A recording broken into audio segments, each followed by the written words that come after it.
The pen paused mid-stroke as the female cop looked up from her notepad, the weight of a simple traffic stop suddenly heavier than the uniform on her shoulders, because the man standing in front of her was not just another rule breaker, but a janitor carrying the quiet exhaustion of a life that had never given him room to breathe, and in that brief silence she realized how easily kindness could change the direction of two lives forever.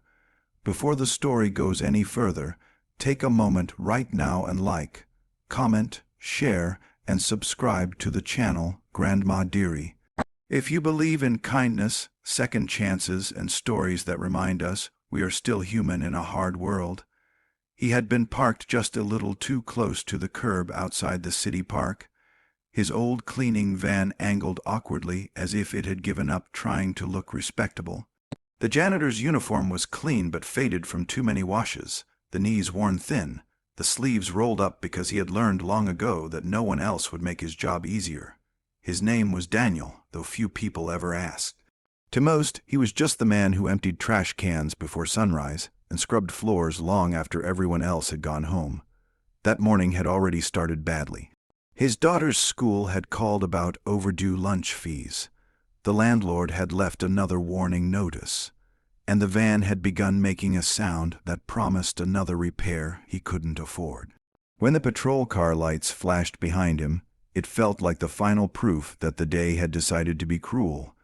The female cop approached with practiced confidence, her boots firm against the pavement, her posture professional but her eyes observant in a way that went beyond the badge.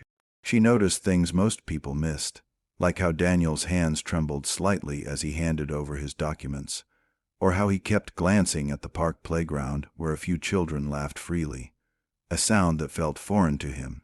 She had written hundreds of tickets before, each one routine, each one a necessary enforcement of rules that kept order, but something about this moment slowed her down.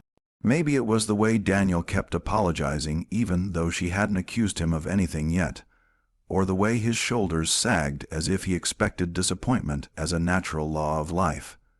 As she began writing the ticket, the story of Daniel's life quietly revealed itself through small details. The wedding ring on his finger was scratched and dull, worn by years of holding cleaning tools rather than anything precious.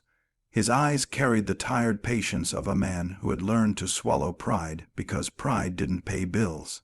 He explained his situation without excuses, how he had rushed to clean the public restrooms after a community event, how he had parked quickly so he could finish before his next shift across town.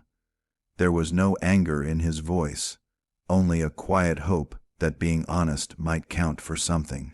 The cop listened, and with every word, the space between enforcement and empathy grew thinner.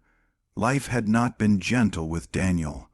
After his wife passed away from a sudden illness, the world had not paused to let him grieve. It had demanded rent, groceries, school supplies, and strength he didn't feel he had.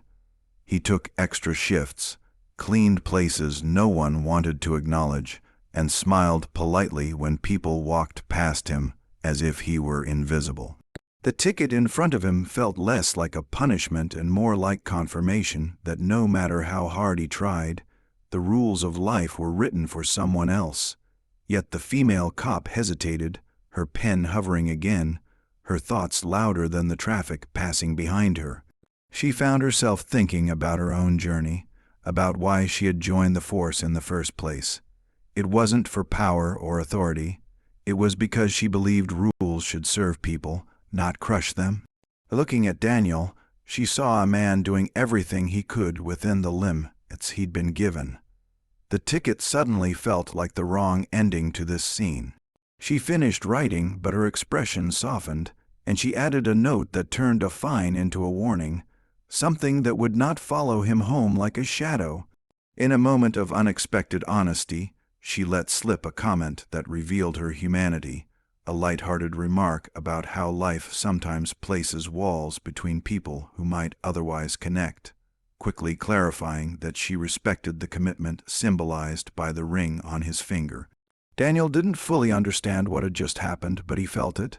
The weight on his chest eased just enough for him to breathe properly. He thanked her more times than necessary, his voice thick with gratitude, and as he drove away, something unfamiliar followed him. It wasn't relief alone, it was hope. That small act of understanding stayed with him through the rest of the day, through the scrubbing and lifting and silent hours. For the first time in years he felt seen. Days turned into weeks, and life didn't magically become easy, but something inside Daniel shifted.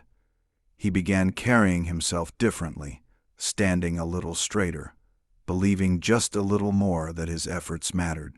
He applied for a supervisor position he had always assumed was beyond his reach, and was surprised when he got an interview.